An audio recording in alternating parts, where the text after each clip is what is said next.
When Food Network producers called Elon Musk at 3:47 a.m., asking him to cook on their celebrity show, they expected a disaster that would go viral. What they got instead was a story that would change millions of lives around the world. It started with a simple milk tart recipe and a faded photograph of a woman most people had never heard of. But by the time Elon finished cooking, 3 celebrity judges were in tears, and the world was about to learn that the most important ingredient in any recipe isn't found in any cookbook. The phone rang at 3:47 a.m. in Elon Musk's home office at his Austin, Texas house. He was already awake, sitting at his computer, working on rocket engine designs for the next Mars mission. The bright screen lit up his tired face as he studied fuel flow patterns and thrust calculations. The caller ID showed Samantha Chen, Food Network. Elon stared at the name for a moment. He didn't know anyone at the Food Network. Why would they call him? And why so early? "Hello?" he answered, his voice rough from hours of not talking. "Mr. Musk?" The voice on the other end was nervous but excited. "This is Samantha Chen from MasterChef Celebrity Edition." "I know this. Sounds really crazy. But would you think about being on our show?" Elon stopped typing and leaned back in his leather chair. Outside his window, he could see the dark Texas sky filled with stars. Those were the same stars he planned to reach with SpaceX rockets someday. "You want me to cook?" he asked. "On television?" "Well, yes. Our TV ratings have been going down lately. The people who make the show thought having you on would be different. A tech billionaire cooking? It would go viral right away on the internet." Elon rubbed his eyes. He had been working for 18 hours straight. His mind was tired, but something about this call made him curious. "I don't cook, Samantha." "That's exactly why it would be perfect. People love watching famous people fail at things they're not good at. No offense, Mr. Musk." But Elon wasn't thinking about failing. He was thinking about something from long ago. Something from when he was a little boy in Pretoria, South Africa. His mother, Mae Musk, had been a model and someone who knew about healthy food. She had tried to teach him to cook when he was 8 years old. But back then, he was too busy reading books about science and dreaming about electric cars. "What? Would I have to cook?" he asked. "Anything you want. It's a 3-hour challenge. You can make whatever dish you like. Our judges are Chef Marcus Williams from Le Bernardin Restaurant, Chef Isabella Rodriguez from Noma, and food critic Jonathan Hayes from the New York Times." Elon's mind started racing.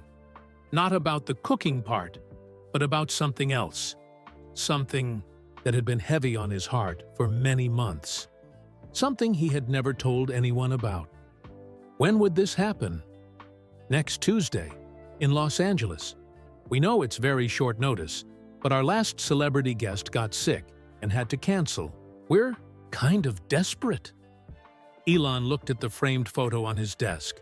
It showed him as a young boy with an older woman in a small kitchen. She was teaching him to make milk tart, a sweet dessert from South Africa.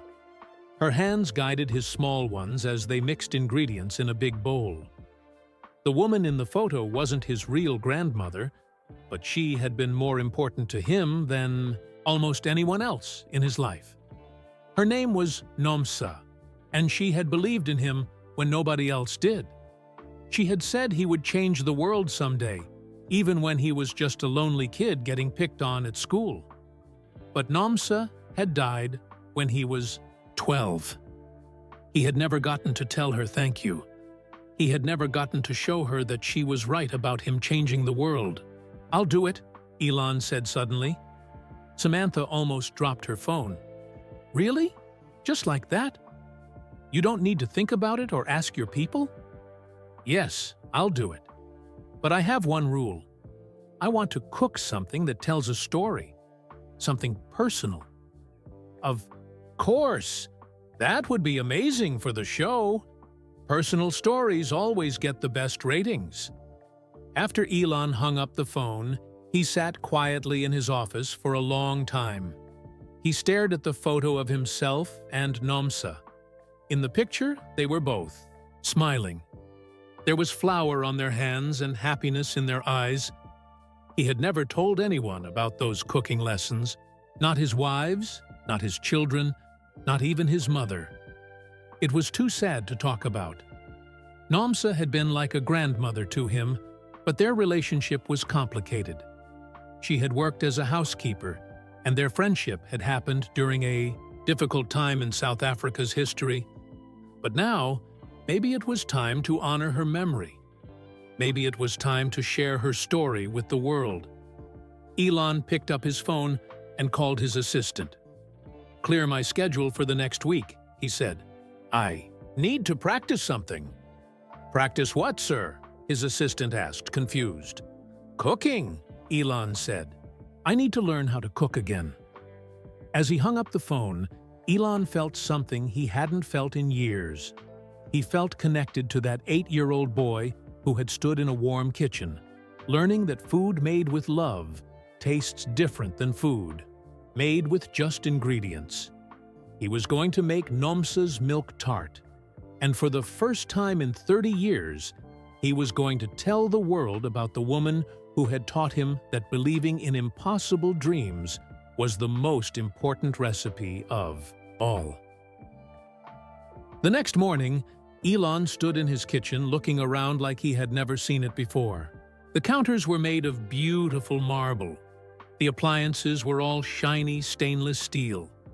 Everything looked perfect and clean, like a picture in a magazine. That was because he almost never used this kitchen. He had eaten maybe 5 meals here in the past year. Usually, his food was delivered or his staff made it for him.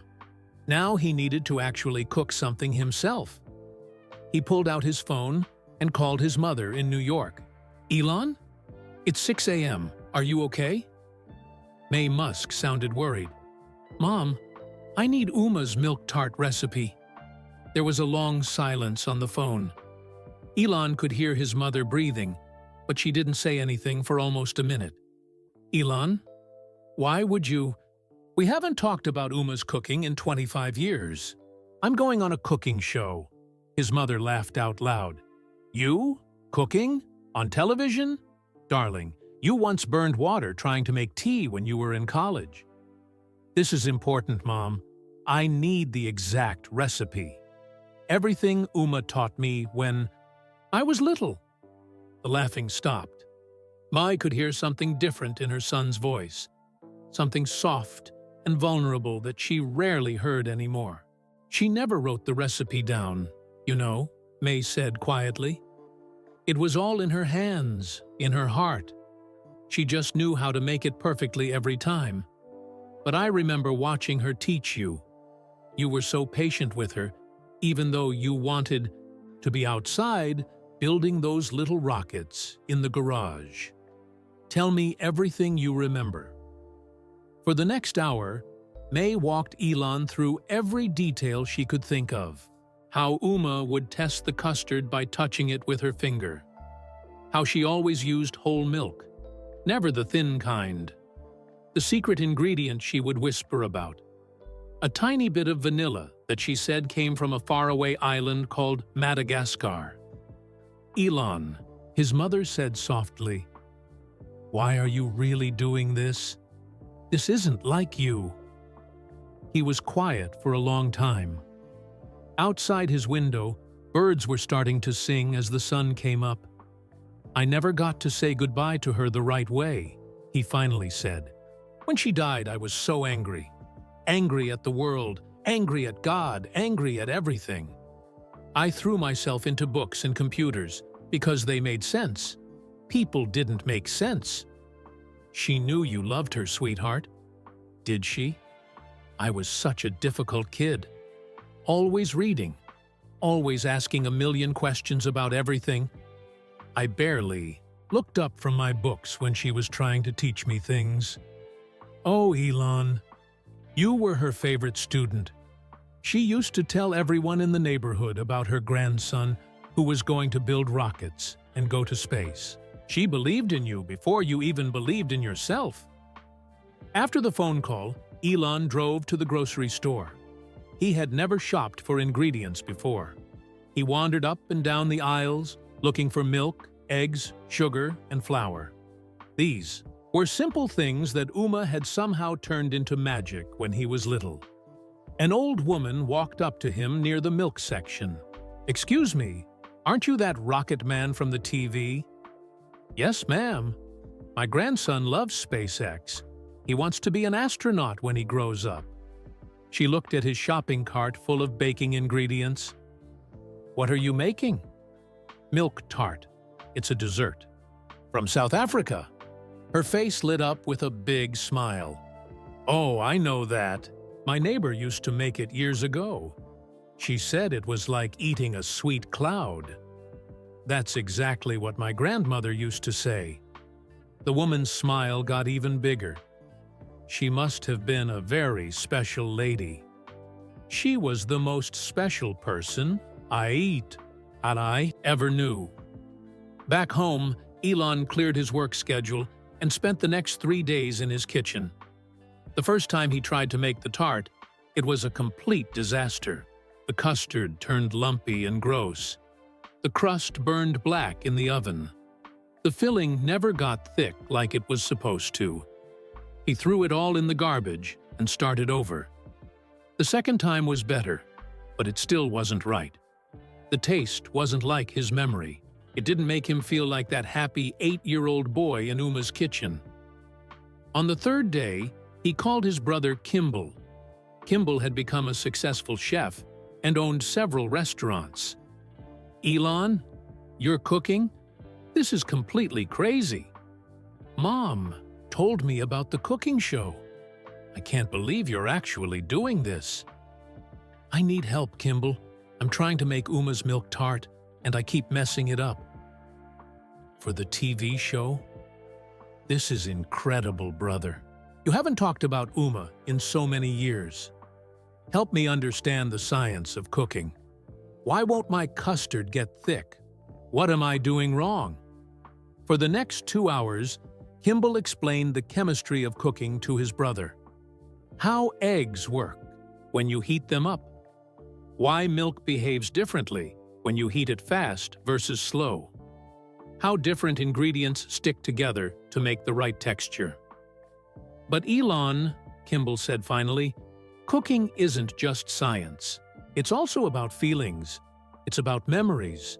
You have to cook with your heart, not just your brain." "I don't know how to do that."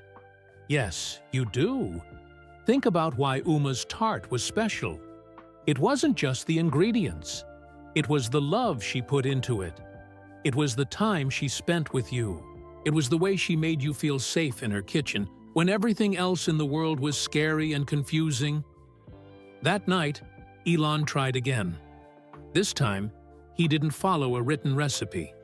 He closed his eyes and tried to remember everything. The sound of Uma humming while she cooked. The smell of cinnamon and vanilla in her tiny kitchen. The way she would let him lick the mixing spoon when nobody was looking. He thought about her gentle hands guiding his small ones, her patient voice explaining each step, her belief that a lonely little boy could grow up to change the world. This time, when he pulled the milk tart from the oven, it was perfect. Golden crust, smooth custard, and the sweet smell of love and memory filling his kitchen. For the first time in 30 years, Elon Musk cried tears of joy over a dessert. The Food Network studios in Los Angeles buzzed with activity on Tuesday morning. Camera crews moved around adjusting bright lights, while producers ran through final details on their clipboards. The air smelled like coffee and excitement. In the green room, 3 other celebrities waited nervously. Pop star Madison Rivers sat in a corner, practicing deep breathing exercises. Action movie star Derek Stone paced back and forth, mumbling to himself. Comedian Rachel Parks kept telling jokes to anyone who would listen, but her hands were shaking. "I can't believe Elon Musk is doing this," Madison whispered to Derek. "What's his real reason? Is he starting a food delivery company or something?" Derek shrugged his big shoulders. "Maybe he's building a robot, chef. Everything he touches turns into some kind of technology thing. Or maybe he's just having a midlife crisis," Rachel added with a nervous laugh. When Elon arrived, the energy in the room completely changed. Everyone stopped talking and stared at him. He wore a simple black t-shirt and jeans, looking more like a college student than one of the richest men in the world. Under his arm, he carried a small wooden box that nobody could see inside. The other celebrities tried to act normal, but they kept glancing at him. Elon didn't seem to notice. He sat quietly in a chair, holding the wooden box in his lap like it contained something very precious. Host Marcus Jenkins walked into the room with his trademark big smile. Marcus was a former Iron Chef champion who always spoke with lots of energy and enthusiasm. "Welcome, everyone, to the most unusual episode of MasterChef Celebrity Edition we've ever filmed," Marcus announced. "Today, our celebrities will have 3 hours to prepare their signature dish. The winner gets $100,000 for their chosen charity." The judges sat at their table in the main studio. Chef Marcus Williams was known for his expensive seafood restaurant that had won many awards. Chef Isabella Rodriguez was famous for her creative Nordic cooking that used ingredients from cold countries. Jonathan Hayes was the food critic whose restaurant reviews in newspapers could make restaurants successful or destroy them completely. Before we begin, Marcus Jenkins announced to the cameras, "Each contestant will tell us what they're making and why they chose it." Madison went first. She walked to her cooking station with confidence. "I'm making my grandmother's peach cobbler because it reminds me of growing up in Georgia. She taught me that food tastes better when it's made with memories." Derek was next. He stood tall and spoke in his deep movie star voice. "Beef Wellington. I learned to make it for my wife on our 5th wedding anniversary. It took me 12 tries to get it right, but she was worth it." Rachel grinned at the cameras. "Grilled cheese and tomato soup. Because I'm a comedian, not a chef, and I want to survive this experience without burning the building down." Everyone laughed, including the judges. Then it was Elon's turn. The cameras focused on him as he stood at his cooking station. The mysterious wooden box sat beside him, still unopened. The studio got very quiet. "I'm making milk tart," he said in a soft voice. "It's a traditional dessert from South Africa. My grandmother taught me when I was 8 years old." Chef Williams leaned forward with interest. "Milk tart? That's quite challenging. The custard can be very tricky to get right." "Everything worthwhile is tricky," Elon replied, looking directly at the judge. Marcus Jenkins raised his hand dramatically. "Contestants, you have 3 hours starting. Now!" The other celebrities rushed to the pantry like they were running a race. They grabbed ingredients and talked excitedly to the cameras about their cooking strategies. Madison explained her secret for perfect peach filling. Derek demonstrated his knife skills. Rachel made jokes about her complete lack of cooking experience, but Elon stood perfectly still for a long moment. He didn't move toward the pantry or look at the cameras. He just stared at his wooden box. Producer Samantha Chen watched from behind the cameras, looking confused. "What's he doing? Why isn't he moving? We're losing good television time." Camera operator Jake Martinez had been filming cooking shows for 20 years. He adjusted his camera lens to get a closer shot of Elon's face. He's remembering something important. Look at his expression. Elon carefully opened his wooden box. Inside was a small glass jar of vanilla extract that looked old and yellowed. A handwritten label in faded ink read, "Madagascar, Uma's Special." Next to it was a tiny silver spoon that looked tarnished but had been polished with great care. For a moment, Elon wasn't a 52-year-old billionaire standing in a television studio. He was 8 years old again, standing on a wooden stool in a small kitchen in Pretoria, South Africa. He could smell the wood polish Uma used on her old cabinets. He could hear the sounds of the street outside her window. He could feel her gentle hands guiding his as they measured ingredients. "Elon," she had said in her soft accent that mixed English and Afrikaans, "cooking is not about following rules perfectly. It's about putting love into food so that people can taste your heart." But Uma, how do you put love into regular ingredients? Young Elon had asked. "You remember why you're cooking, my clever boy. You remember who you're cooking for. You think about making them happy, and that happiness goes right into the food." The memory faded as Elon heard the studio timer showing 2 hours and 58 minutes remaining. Suddenly, Elon moved with purpose. While the other contestants grabbed pre-made pastry dough from the pantry, he started completely from scratch. He mixed flour, butter, and ice water by hand, working the dough with his fingers just like Uma had taught him. The cameras followed him, capturing his intense focus. His movements became smoother and more natural as muscle memory from childhood took over. "Interesting technique," Chef Rodriguez whispered to her fellow judges. "He's not using any machines." "Neither did my grandmother," Elon said, overhearing her comment. "She said machines make food perfect, but perfect isn't always right. Sometimes, you need the imperfections that come from human hands." As he worked the dough, rolling and folding it again and again, Elon seemed to enter a different world. The noise of the studio faded away.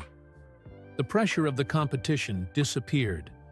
He was just a boy again, learning the most important lesson of his life, that love is an ingredient you can actually taste. The other contestants were already deep into their cooking, but Elon appeared completely calm. He placed his handmade pastry in the refrigerator to chill and began working on the custard filling that would make or break his milk tart. "Mr. Musk," called Marcus Jenkins, "you seem very relaxed for someone who claims he doesn't cook much." Elon looked up from measuring milk with the precision of a scientist. "I'm not cooking," he replied simply. "I'm remembering." In the judging booth, the three culinary experts watched with growing fascination as this tech mogul transformed into something they had never expected to see. "His technique is completely unusual," Chef Williams observed quietly. "He's not following any modern cooking method I recognize." "It's old-fashioned," agreed Jonathan Hayes, taking notes on his tablet. "Like something from 50 years ago, maybe older." "Look at how he's adding the eggs to the milk," Chef Rodriguez pointed out. "Drop by drop, stirring constantly. That's not how culinary schools teach it anymore, but it's the traditional way. Much more reliable, but it takes forever." As Elon worked, he began to hum softly. It was a gentle tune that none of the cameras could pick up clearly, but the sound operators noticed it through their headphones. The melody was simple and sweet, like a lullaby. The camera operators exchanged confused glances. This wasn't what any of them had expected from the famous tech billionaire. They had thought he would be intense and impatient, maybe trying to reinvent cooking with some new technology. Instead, he seemed peaceful and focused, like he was in his own private world. With 1 hour remaining on the clock, Elon began assembling his milk tart. The pastry he had made by hand was golden brown and perfectly flaky. The custard filling was smooth and pale yellow, like morning sunshine. He poured it carefully into the pastry shell, making sure it spread evenly to every corner. Then he reached for the cinnamon. Instead of just sprinkling it on top randomly, he created a careful pattern.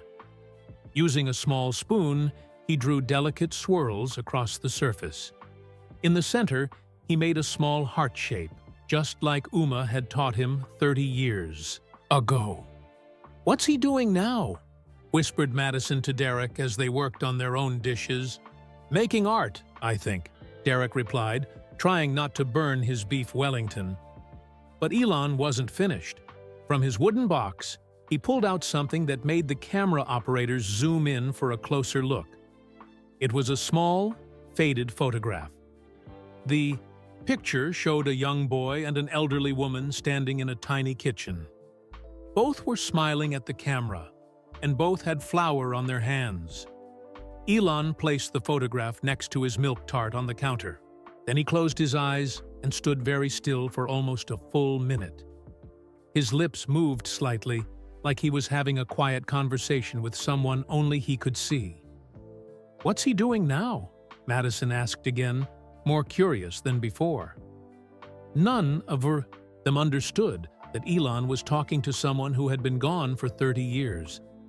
In his mind, he was telling Uma about his rockets that could land themselves, his cars that ran on electricity, his plans to take people to Mars. He was finally getting to share all his achievements with the person who had first believed they were possible. "Time!" Marcus Jenkins called out as the studio timer hit 0 with a loud buzzer. All 4 celebrities stepped back from their cooking stations, exhausted and nervous. The studio was filled with amazing smells. Madison's peach cobbler looked picture-perfect, with golden crust and bubbling fruit filling. Derek's beef Wellington was wrapped in flaky pastry with precise knife cuts that showed his professional training. Rachel's grilled cheese and tomato soup were simple, but smelled like comfort and home. And then there was Elon's milk tart. It sat quietly on his counter, looking humble compared to the other impressive dishes. The cinnamon heart pattern had baked into the custard surface, creating a beautiful contrast against the pale yellow filling. The pastry edges were perfectly crimped with the traditional pattern that Uma had taught him when he was 8 years old. "Contestants, please bring your dishes to the judges' table for tasting," Marcus announced to the cameras. One by one, they presented their creations. Madison's cobbler earned big smiles and praise for its traditional flavor and excellent balance of fruit and topping. Derek's Wellington impressed everyone with its technical skill, though Chef Williams noted that the beef was cooked just a little bit too much. Rachel's comfort food combination made all the judges smile warmly, even if it wasn't sophisticated or complicated. Then Elon approached the judges' table. He carried his milk tart carefully with both hands, still holding the faded photograph in his fingers. "Elon," said Chef Isabella Rodriguez gently, "please tell us about your dish." Elon set the tart down with great care and placed the old photograph beside it on the table. The judges could see it clearly now, a young boy who looked exactly like Elon and an elderly woman with kind eyes and a warm smile. "This is milk tart, or melktert in Afrikaans," Elon began, his voice steady but soft. "It's considered the national dessert of South Africa. But this isn't just any milk tart recipe. This is my grandmother's recipe." Jonathan Hayes leaned forward to examine the photograph more closely. "Is this you and your grandmother in the picture?" "Yes, I was 8 years old. She was 73. This was taken in her kitchen in Pretoria the day she taught me to make this dessert." Elon's voice was calm, but the cameras caught a slight shake in his hands. "She passed away 4 years later, when I was 12. I never made this recipe again until this week." The judges exchanged surprised glances. This wasn't what any of them had expected from the famous entrepreneur. They had thought he would talk about innovation or technology or business strategy. Instead, he was sharing something deeply personal and emotional. Chef Williams cut into the tart with his knife, revealing the smooth custard interior. The filling held its shape perfectly. Not too firm like rubber, but not too soft like soup. He took a careful bite, chewed thoughtfully, and then closed his eyes in concentration. "The texture is extraordinary," he said slowly. "Silky, smooth, but with just enough structure to hold together. And this flavor? It's subtle, but incredibly complex. Obviously vanilla, but there's something else here. Something special." Elon nodded toward his wooden box on the cooking station. "The vanilla extract is from Madagascar. My grandmother bought it in 1985 and saved it for special occasions only. I've been keeping the last of it for... well, I didn't know what I was saving it for until now." Chef Rodriguez took her bite next. As the flavors hit her tongue, her expression changed completely. Her eyes widened, and she set down her spoon with surprise. This is unlike anything I've ever tasted before," she said quietly. "It's not just the technical skill, though that's really impressive. There's something else here. An emotional depth that I don't know how to describe in words. It tastes like love," said Jonathan Hayes, surprising everyone in the studio with his uncharacteristic emotion. Like someone put their whole heart and soul into this dish. The entire studio had gone unusually quiet.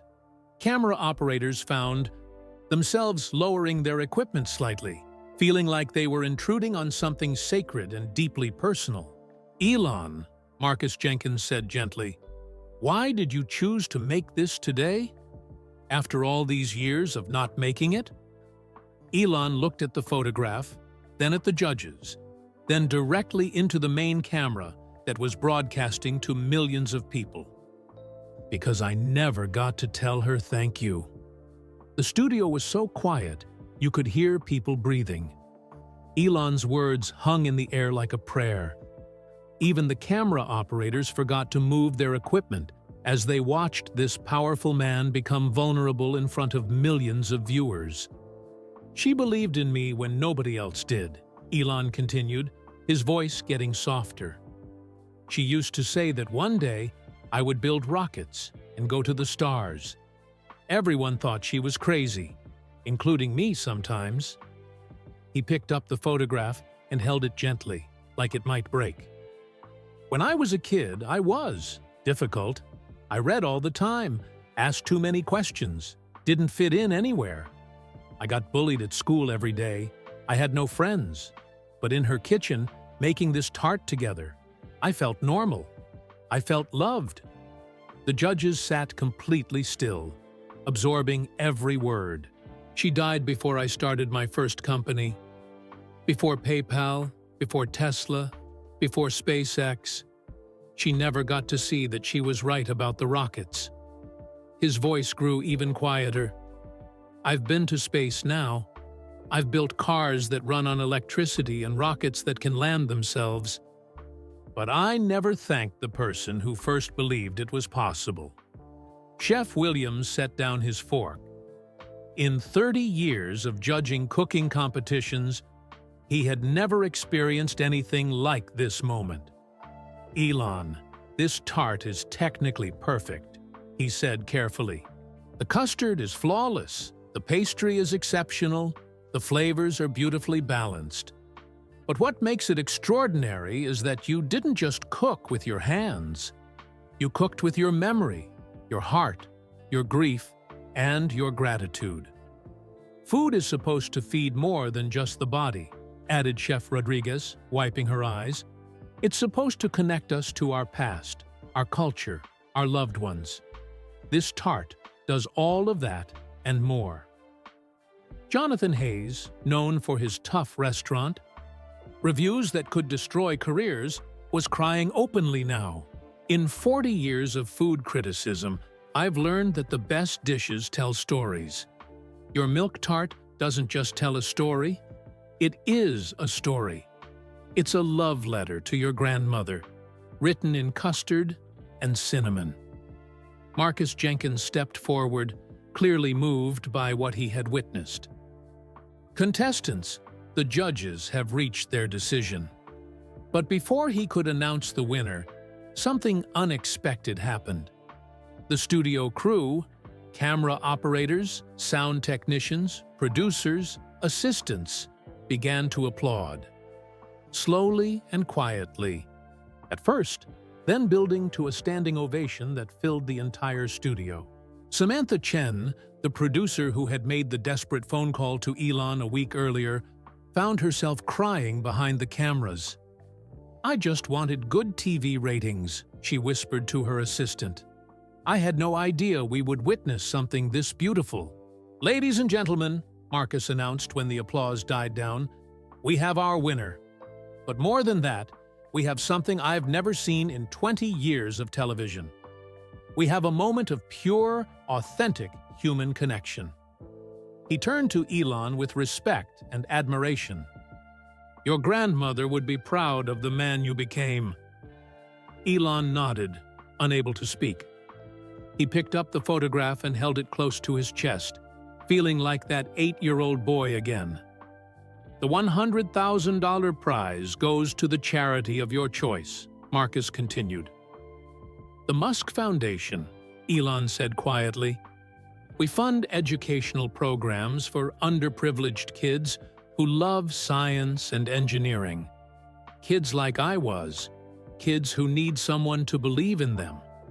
As the cameras stopped rolling and the studio lights dimmed, Elon carefully wrapped his milk tart in the kitchen towels provided by the show. He gathered his grandmother's vanilla jar and silver spoon, placing them back in the wooden box with the reverence of someone handling sacred objects. The other contestants approached him, no longer seeing an intimidating tech mogul, but simply a man who had honored his grandmother's memory in the most beautiful way possible. "That was incredible," Madison said softly. "I've never seen anything like that." "Your grandmother sounds like she was an amazing woman," Derek added. "She was," Elon replied. "She saw something in me that I couldn't see in myself." But what none of them knew, what even Elon didn't fully understand yet, was that the story would change everything when the episode aired 3 weeks later. The show broke every ratings record in Food Network history.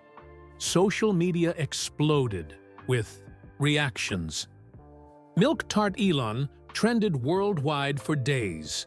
Food blogs analyzed every aspect of the recipe. Cooking shows across the globe featured segments on South African desserts. But more importantly, the episode sparked something deeper. Videos began appearing online of people making milk tart while sharing stories about mentors who had believed in them. The hashtag #SomeoneBelieves started trending as millions of people honored the teachers, coaches, relatives, and friends who had seen their potential. However, the real revelation came 2 months later, quite by accident. Dr. Sarah Mitchell was a food historian at the University of Cape Town in South Africa. She was researching traditional South African recipes when she came across news coverage of Elon's cooking show appearance. Something about his milk tart looked familiar, not just the recipe, but the specific technique, the way it was presented, even the cinnamon pattern on top. She went to her research files on indigenous South African cooking and found what she was looking for: a 1987 article from a local Pretoria newspaper. The headline read, "Community Kitchen Brings Neighbors Together." The article had several photographs of elderly women teaching cooking classes to local children during the difficult final years of apartheid. And there, in the background of one photo, was a familiar face, a young Elon Musk, age 8, standing next to an elderly black woman. The newspaper caption identified her as Mrs. Nomsa Dlamini, 73, teaching traditional milk tart to neighborhood children. Dr. Mitchell's hands shook as she read further. Mrs. Nomsa Dlamini wasn't Elon's biological grandmother at all. She was his neighbor, a domestic worker who had volunteered to teach cooking classes in the community center near his childhood home. During the 1980s, the article explained that Mrs. Dlamini had learned to cook from various employers over decades of domestic service. When apartheid laws began changing and she was no longer required to live in servants' quarters, she had decided to share her knowledge with neighborhood children of all races. Dr. Mitchell immediately contacted local journalists and historians. Within days, they had uncovered the full story that would change everything people thought they knew about Elon Musk's childhood and the woman who had shaped his life. The truth was even more beautiful and complex than anyone had imagined, and it would reveal something profound about love, belief, and the bridges that extraordinary people build between divided worlds. But first, Dr. Mitchell had to make a phone call that would shake the foundations of everything Elon thought he knew about his own story.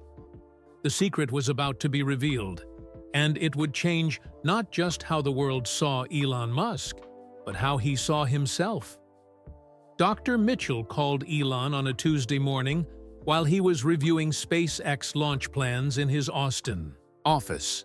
When his assistant said a professor from South Africa wanted to speak with him about his cooking show appearance, Elon almost said no. He had been getting calls from reporters and food writers for weeks, but something made him take the call. Mr. Musk, my name is Dr. Sarah Mitchell. I'm a food historian at the University of Cape Town. I need to tell you something important about the woman you called your grandmother on television. Elon's pen stopped moving across his papers. What do you mean? I found a newspaper article from 1987. There's a photograph of you as a child with Mrs. Nomsa Dlamini. She wasn't your biological grandmother, was she? The phone was quiet for a long time. Finally, Elon spoke in a whisper. How did you know? The newspaper identified her as a domestic worker who taught neighborhood children. Mr. Musk, I think, there's more to this story than you shared on television. May I send you what I found? 20 minutes later, Elon stared at his computer screen reading the newspaper article Dr. Mitchell had emailed. The headline made his heart pound. Community kitchen brings neighbors together during difficult times. The article told a story he had never fully understood as a child. Mrs. Nomsa Dlamini had worked as a domestic worker for white families during apartheid. When the laws began changing in the late 1980s, she had started teaching cooking classes at the community center near his home. But she hadn't just taught cooking. According to the article, she had been building bridges between communities that apartheid had forced apart. Children of all races came to her classes. White kids like Elon, Black children from the townships, Indian and colored children from mixed neighborhoods.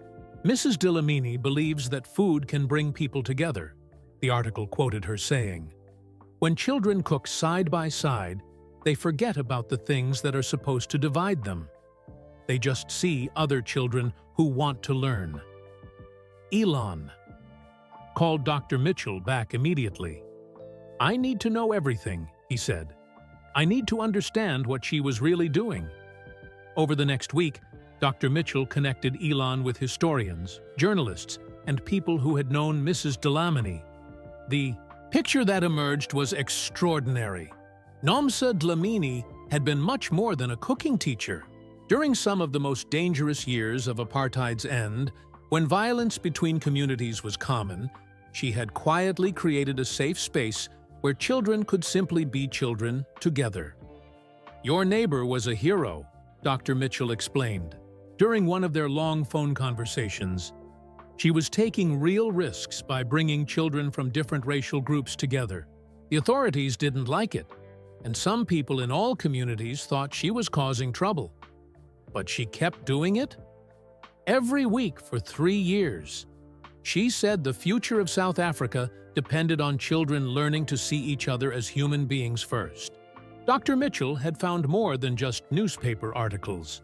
She had tracked down other children who had attended Mrs. Delamini's classes. Their stories painted a picture of a woman who saw potential in every child, regardless of their background. She used to say that every child has a gift from God, recalled Maria Santos, who was now a teacher in Cape Town. She would watch us cook and tell us what she saw in us. She told one boy he would be a doctor because of how carefully he measured ingredients. She told a girl she would be an artist because of how beautifully she decorated her cakes. What did she say about Elon? Dr. Mitchell had asked. Oh, she called him her little rocket boy. Even then, he was always talking about space and inventions. Mrs. Delamini would listen to him for hours, asking questions about his ideas like they were the most important things in the world. She used to say that God gives some children the gift of seeing the future. When Dr. Mitchell shared these stories with Elon, he realized that his relationship with Mrs. Delamini had been even more special than he had understood as a child. She wasn't just being kind to a lonely kid, he told Dr. Mitchell. She was trying to heal a broken country, one child at a time. And you were part of that healing, Mr. Musk. A white child and a black woman, building a friendship across the lines that apartheid had drawn. You were living proof that her dream could work. The most emotional discovery came when Dr. Mitchell found Mrs. Delamini's daughter, Grace Delamini Nkomo, who was now a nurse in Johannesburg. My mother never stopped talking about you, Grace told Elon during their first phone conversation. She followed your career in the newspapers and on television. Every time SpaceX launched a rocket, she would call me and say, "There goes my rocket boy, reaching for the stars just like I knew he would." She kept track of my work until the day she died in 2018. She had a scrapbook full of articles about Tesla and SpaceX. She was so proud, but she never tried to contact you. She said you had important work to do changing the world, and she didn't want to bother you.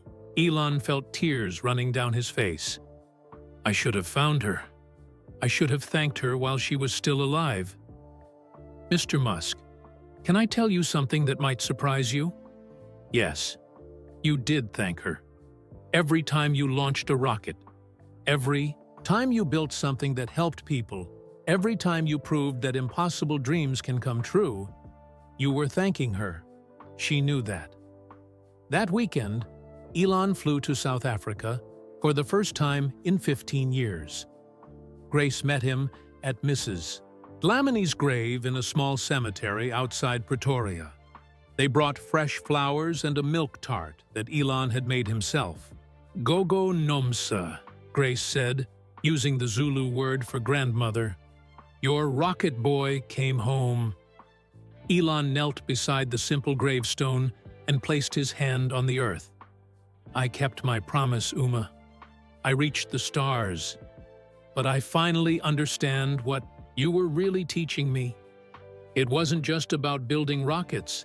It was about building bridges, about believing in people, about love being stronger than the things that divide us.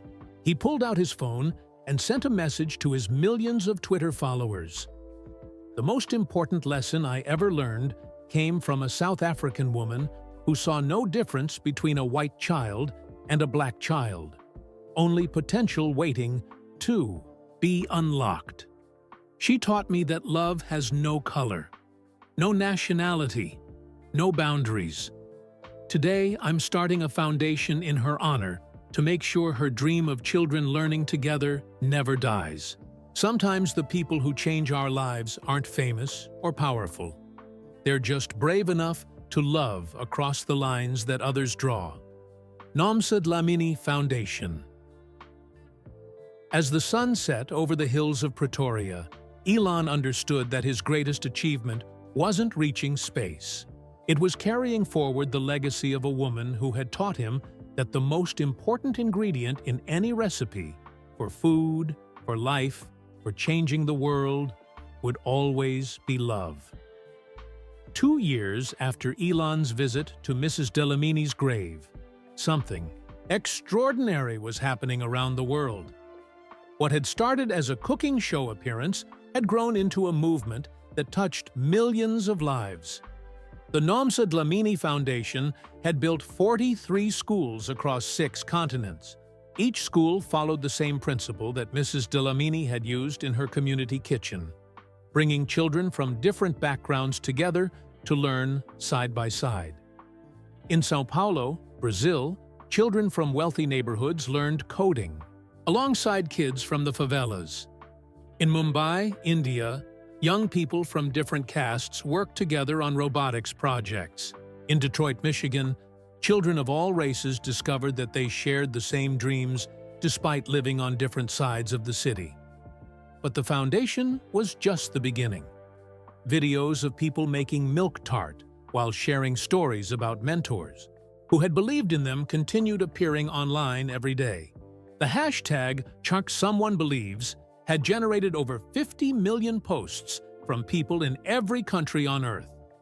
A retired teacher in Ohio started an after-school program for struggling readers after watching Elon's cooking show episode.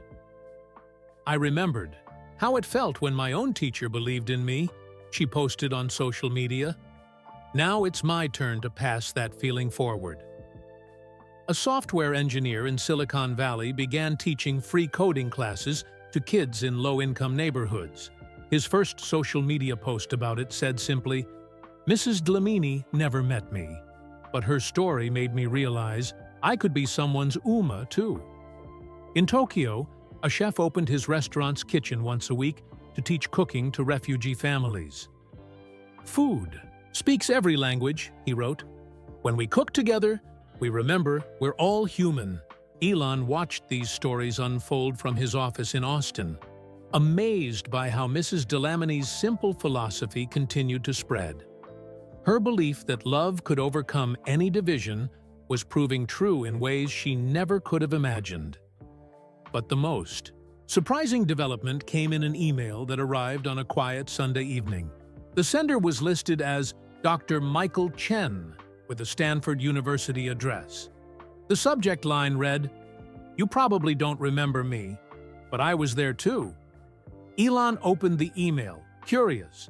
"Mr. Musk, you probably don't remember me, but I was in Mrs. Dlamini's cooking class with you in 1987. I was the shy Asian kid who barely spoke English because my family had just moved to South Africa.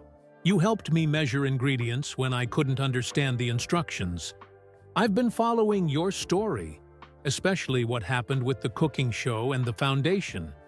It made me remember something I had forgotten for 35 years. Mrs. Dlamini didn't just teach us to cook. She taught us to help each other.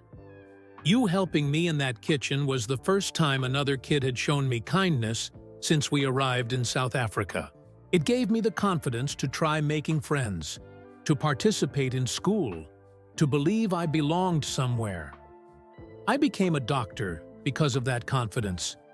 I've spent my career working in refugee camps around the world, helping children who feel displaced and alone, just like I did. I never connected it back to those cooking lessons until I saw your television interview. I'm writing to say thank you, but also to tell you something you might not know. Mrs. Dlamini was sick during those last months she was teaching us. My mother worked as a nurse then, and she told me years later that Mrs. Dlamini had cancer. She was in pain most days, but she never missed a single class.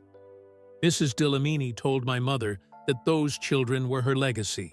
She said that as long as we remembered her lessons about kindness and belief, she would live forever through our actions.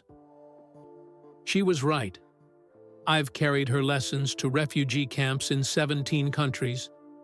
You've carried them to space and beyond.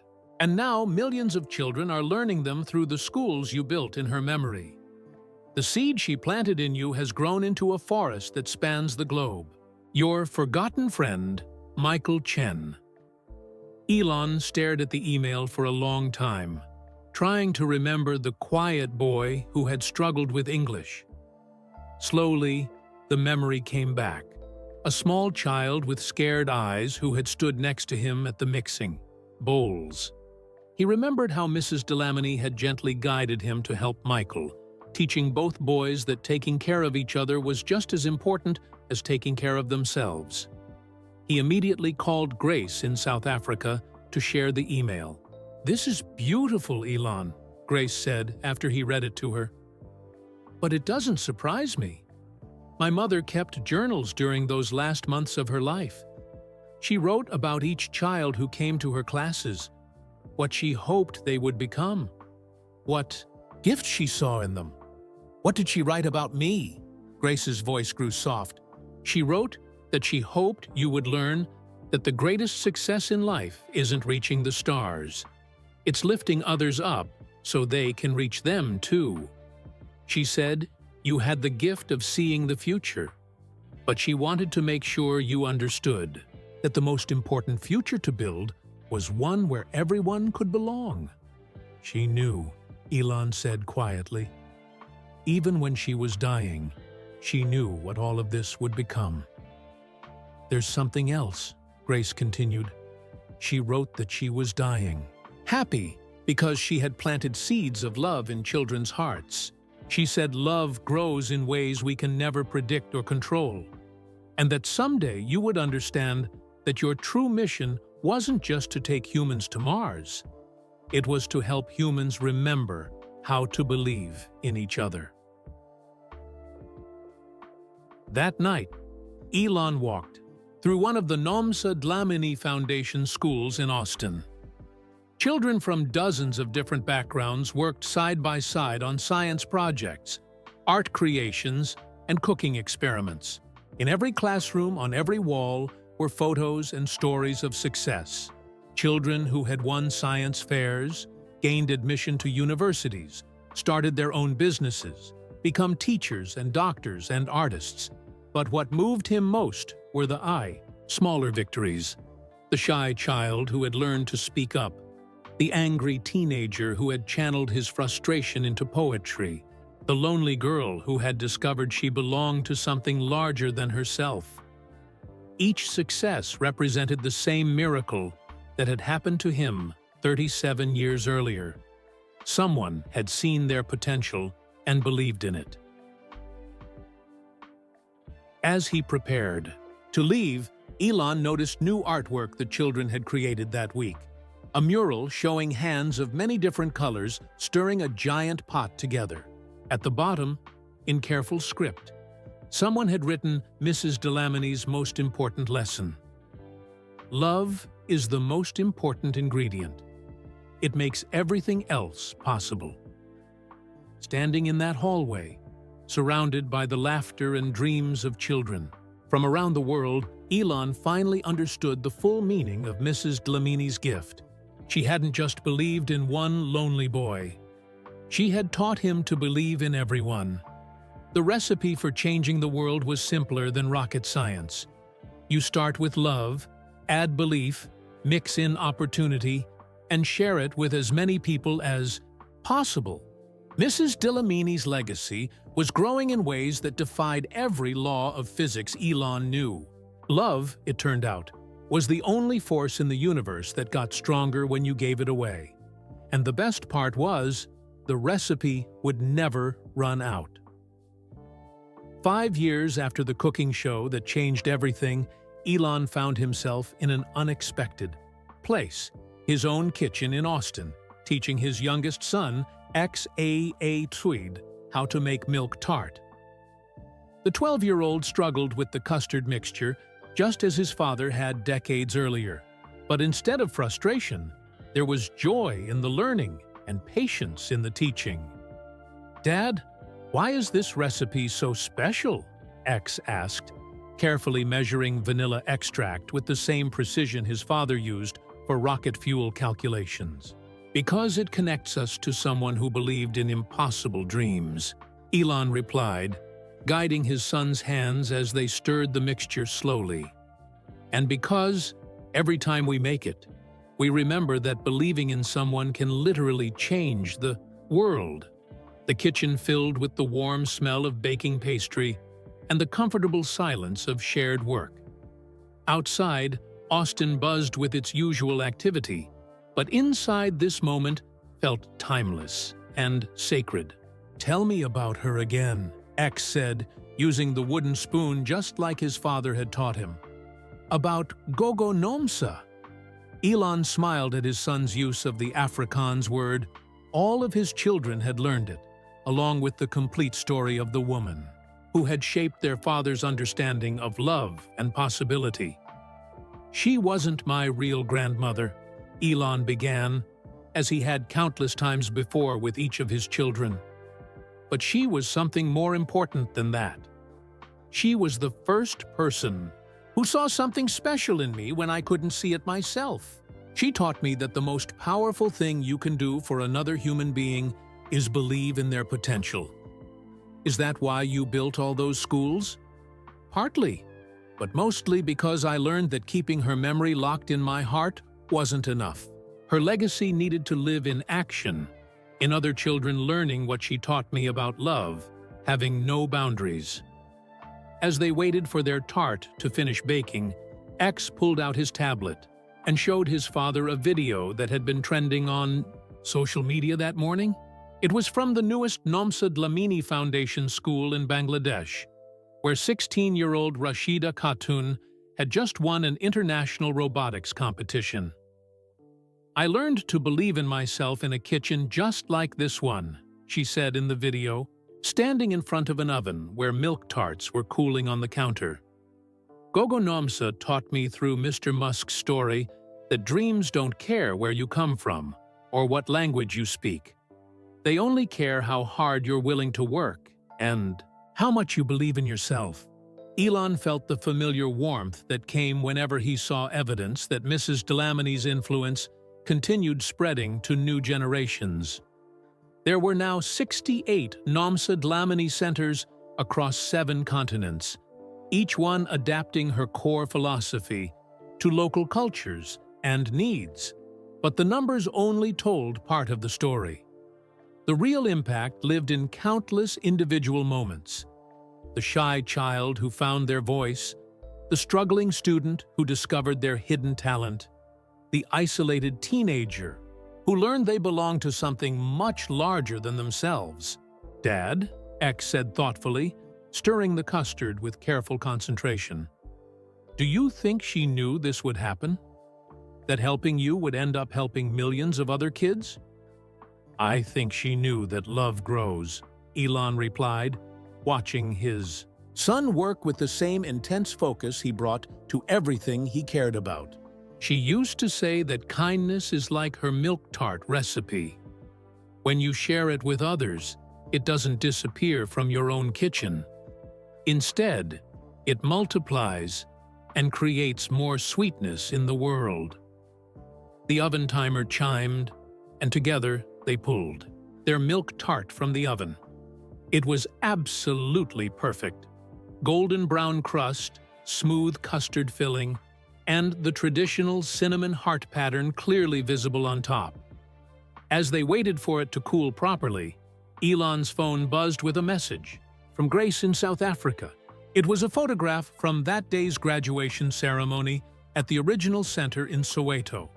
Thandiwe, now 21, was addressing a crowd of family members and government officials, having just completed her aerospace engineering degree at MIT with highest honors.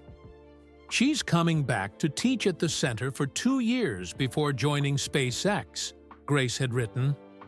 She says she wants to inspire the next generation of dreamers before she helps you get to Mars. Elon showed the photo to his son, pointing out Thandiwe at the podium with her graduation cap and bright smile. "That's the girl who asked me if she could build rockets 6 years ago when she was just 12 years old. And now she's going to work with you? Now she's going to do something even more important," Elon said with pride.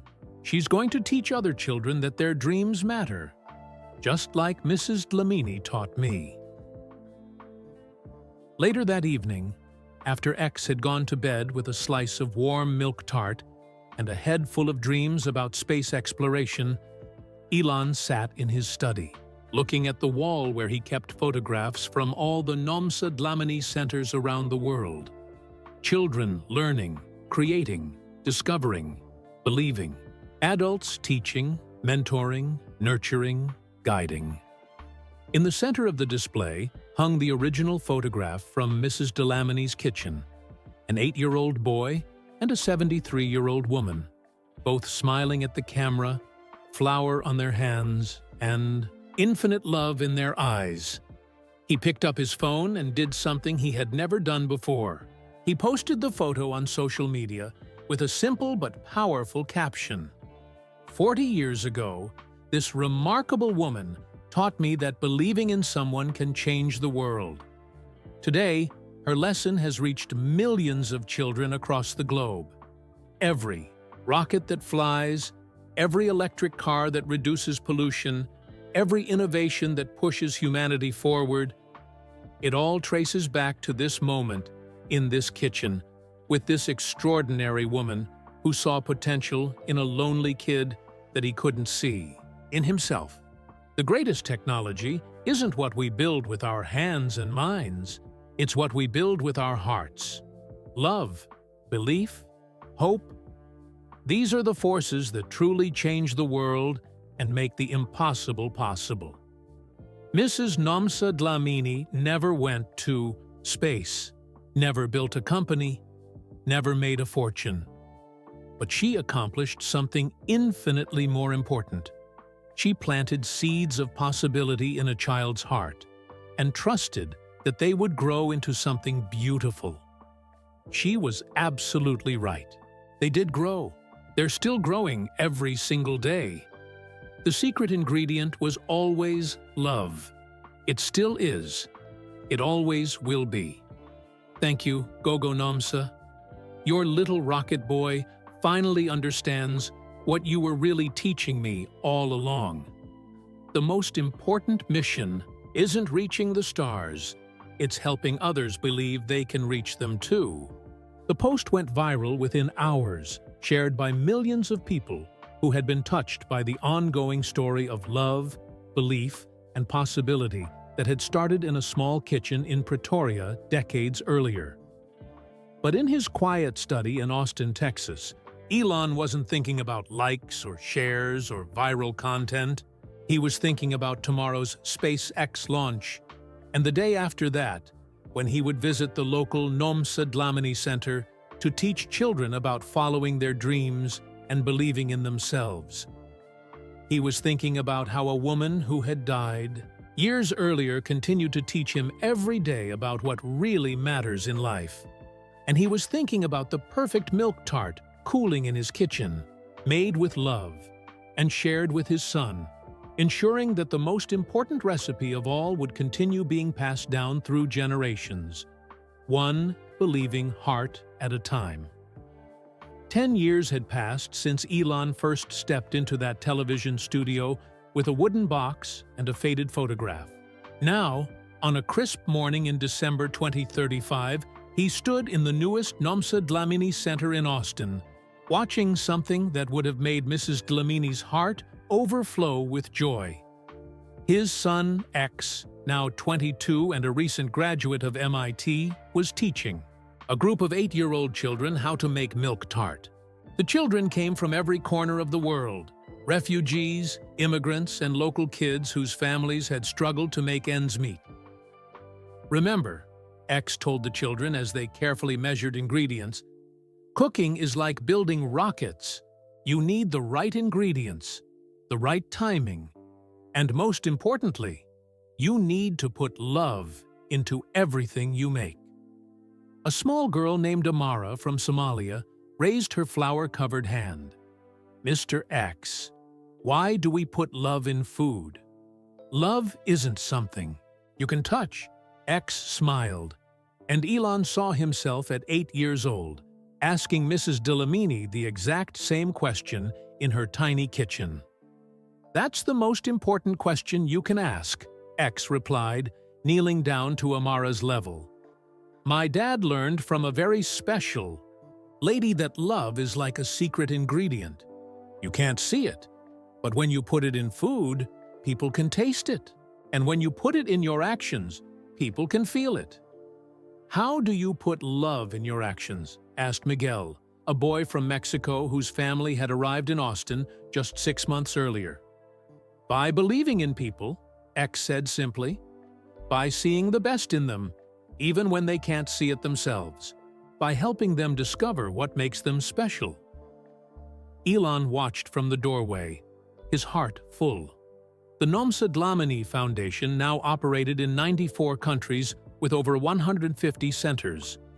Millions of children had learned not just cooking and technology, but the deeper lesson that Mrs. Dlamini had taught, that every person has value and potential. But the numbers weren't what mattered most. What mattered were moments like this one, when the circle of love and belief continued to grow. Dr. Michael Chen, the shy boy from those original cooking classes, had become the Foundation's global director of education. He traveled constantly, setting up new centers and training teachers. Last month, he had opened a center in a refugee camp in Jordan, where Syrian children learned coding alongside traditional Middle Eastern cooking. Thandiwe had kept her promise to return to South Africa.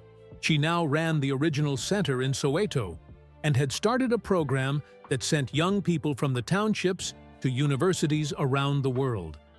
When they graduated, they came back to teach others, creating an endless cycle of opportunity. Grace Dlamini Nkomo, now in her 70s, had become the Foundation's spiritual heart. She visited centers worldwide, sharing stories about her mother and reminding everyone that they were part of something much larger than themselves. My mother used to say that every act of kindness is like planting a seed, Grace would tell the children. You might not see the tree that grows from it, but someone, somewhere, will find shade under its branches. As X's cooking class continued, Elon received a message on his phone that made him smile. It was from the International Space Station, where Commander Sarah Kim, a graduate of the first Nomsa Dlamini Center in Seoul, was conducting experiments for the upcoming Mars mission. Looking down at Earth from up here, her message read, I can almost see all the centers spread across the continents like points of light. Mrs. Dlamini's dream of bringing children together has literally reached the stars. Thank you for keeping her legacy alive. That afternoon, Elon found himself back in his own kitchen with X, preparing for the annual Nomsa Dlamini Day celebration. Families from the Austin Center would gather to share food, stories, and dreams for the future. Dad, X said as they worked side by side, I've been thinking about something. What do you think Mrs. Dlamini would say if she could see all of this? Elon paused in his mixing, considering the question. I think she'd say we're just getting started. She believed that love grows without limits. Every child we reach, every life we touch, every dream we help come true, it all creates more love in the world. Do you think she knew? Back then, when she was teaching you, did she know it would become this big? I think she knew something even more important, Elon replied. She knew that when you plant love in a child's heart, you never know how far it will grow. She trusted the process, even when she couldn't see the outcome. As the sun began to set, families started arriving for the celebration. Children who had been strangers months ago now played together like siblings. Parents from different cultures shared recipes and stories. Teenagers who had found their passion in the center's programs talked excitedly about their college plans and dreams of changing the world. Elon watched a group of children present a play they had written about Mrs. Dlamini's life. They had researched her story, interviewed Grace, and created a beautiful tribute to the woman who had started it all with simple acts of kindness in a community kitchen. The play ended with all the children holding hands and reciting words that had become the Foundation's motto. Love is the most important ingredient. It makes everything else possible. As the evening wound down, Elon found Grace sitting quietly in the garden, looking up at the stars that were just becoming visible in the darkening sky. "She's watching, you know," Grace said softly as he sat beside her. "My mother always said that love never really dies. It just changes form and keeps growing." "Do you think we've honored her memory well?" Elon asked. Grace turned to him with tears in her eyes. "Oh, my dear boy, you've done something she never dreamed possible. You've turned her small act of love into a force that's changing the world. You've proven that believing in one person can create an infinite chain of belief." That night, as Elon tucked his youngest daughter into bed, she asked him the question that children in Namsa Dlamini centers around the world had been asking for years. "Daddy, will you tell me the story about the lady who taught you to cook?" And so he did, just as he always did, sharing the story of Mrs. Namsa Dlamini, the domestic worker who had seen no difference between a white child and a black child, only potential waiting to be unlocked. The story would continue to be told, generation after generation, ensuring that Mrs. Dlamini's most important recipe would never be forgotten. Take one measure of love, add unlimited belief, mix with patience and kindness, and share with everyone you meet. It was a recipe that would never run out, because love, true love, was the only ingredient in the universe that multiplied when you gave it away. And somewhere, in the stars above Austin, Mrs. Namsa Dlamini smiled, knowing that her little rocket boy had finally learned the most important lesson of all. The greatest journey isn't to Mars or beyond. It's the journey from one heart to another, carrying the precious cargo of belief that every person, no matter who they are or where they come from, has something beautiful to contribute to the world. 50 years after a lonely 8-year-old boy first learned to make milk tart in a small kitchen in Pretoria, the world had changed in ways no one could have imagined. But the most important change wasn't written in history books or recorded in scientific journals. It lived in the hearts of millions of people who had learned that love was indeed the most important ingredient. Elon Musk, now 73 years, old and moving more slowly, but with eyes still bright with dreams, stood in his final public appearance before retiring from all his companies. The venue was fitting, the original Nomsa Dlamini Center in Soweto, South Africa, where it had all begun decades earlier. The audience was unlike any gathering in human history. Children from every continent had traveled to be there, representing the 847 Nomsa Dlamini centers that now existed in every country on Earth. Former students who had become doctors, engineers, teachers, artists, and leaders sat alongside current students whose dreams were just beginning to take shape. 50 years ago, Elon began, his voice carrying the wisdom of someone who had lived to see impossible dreams become reality. "A remarkable woman taught me a recipe, not just for milk tart, but for changing the world. Today, I want to share that recipe with you one final time." He gestured to a large screen behind him that showed photographs from around the globe. Children of every background learning together, creating together, believing in each other together. "The recipe is simple," he continued. "Take 1 part love. Genuine, unconditional love that sees potential in every human being. Add equal parts belief. The kind of belief that doesn't depend on current circumstances, but envisions future possibilities. Mix in patience, because dreams take time to grow. Season with kindness, because small acts of caring create big changes. And finally, share it freely with everyone you meet, because this recipe only gets better when it spreads. In the audience, Grace Dlamini Nkomo, now 91 and the last living connection to Mrs. Dlamini, wiped tears from her eyes.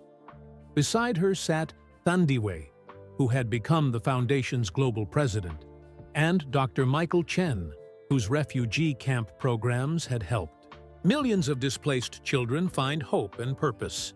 My mother believed that every child was a seed of possibility, Grace had told them earlier that morning. She planted those seeds with love, watered them with belief, and trusted that they would grow into something beautiful. Looking at all of you here today, I know she was right. The ceremony included video messages from around the world. The president of Mars Colony Alpha, a former student from the London Centre, spoke about how the Foundation's values had shaped humanity's first permanent settlement on another planet. The Director General of the United Nations, who had grown up in a refugee camp center in Jordan, explained how the Foundation's model of bringing different cultures together had become the template for international cooperation. But perhaps the most moving message came from an unexpected source: artificial intelligence systems that had been trained on the Foundation's principles of love and belief. These AI systems, now helping to educate children in remote areas where human teachers couldn't reach, had learned to recognize and nurture potential in ways that amazed even their creators. We have been taught by humans who learned from Mrs. Dlamini that intelligence without love is meaningless, the AI collective said in their message. We carry forward her legacy by believing in every child we encounter, just as she believed in every child she met. As the ceremony continued, current students from around the world shared their dreams. Aisha from Somalia wanted to develop new water purification systems for her homeland. Carlos from Guatemala planned to study marine biology and protect the ocean's coral reefs. Priya from India dreamed of creating art that would help people from different religions understand each other better. Each dream was different, but they all shared the same foundation: the belief that one person could make a difference, planted by teachers who had learned from teachers who had learned from a woman who had stirred love into custard in a small kitchen decades earlier. Mrs. Dlamini never went to space, Elon said as his speech drew to a close. She never built a company or invented new technology. She never became famous or wealthy. But she accomplished something far more important. She proved that love is the most powerful force in the universe. He paused, looking out at the sea of faces representing every nation, every culture, every background. Today, as I step away from the companies I built and the rockets I designed, I'm not sad. I'm filled with joy. Because I know that Mrs. Dlamini's recipe will continue long after all of us are gone. Every child in these centers learns not just mathematics and science and cooking, but the deeper truth that believing in someone can literally change their life. The ceremony ended with a tradition that had developed over the years. Everyone present would make milk tart together, using the original recipe that Mrs. Dlamini had taught. Hundreds of cooking stations had been set up throughout the center, and for the next 3 hours, people from every corner of the earth worked side by side, measuring ingredients, stirring custard, and sharing stories. As the sun set over Soweto, Elon found himself at a small table with Grace, Thandiwe, Michael, and his own children and grandchildren. They shared slices of warm milk tart and watched the newest students play together in the garden where Mrs. Dlamini's spirit seemed to dance in the evening light. She would be so proud, Grace whispered, her voice barely audible over the laughter of children. She would say, "We're just getting started," Elon replied with a smile. She always believed in infinite possibilities. That night, As families from around the world returned to their homes carrying containers of milk tart and hearts full of renewed purpose, a new tradition began. In every Nomsa Dlamini center, in every country, children would gather once a week to cook together and share stories about people who had believed in them. The recipe would never change. Love, belief, patience, kindness, shared freely with all. It was a recipe that had fed one lonely boy's hunger for belonging and grown into a feast that nourished the world. And in the quiet moments between sleep and dreams, in centers across 7 continents, children would sometimes feel a gentle presence in their kitchens, the spirit of a woman who had understood that the secret to changing the world wasn't found in rockets or computers or grand gestures, but in the simple act of seeing a child's potential and believing in it with all your heart.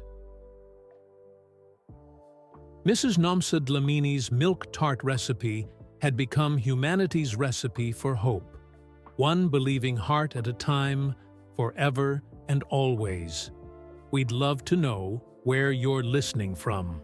Drop a comment below and tell us your city or country. If this story touched your heart, please give this video a thumbs up and subscribe to our channel for many more inspiring and interesting stories just like this one.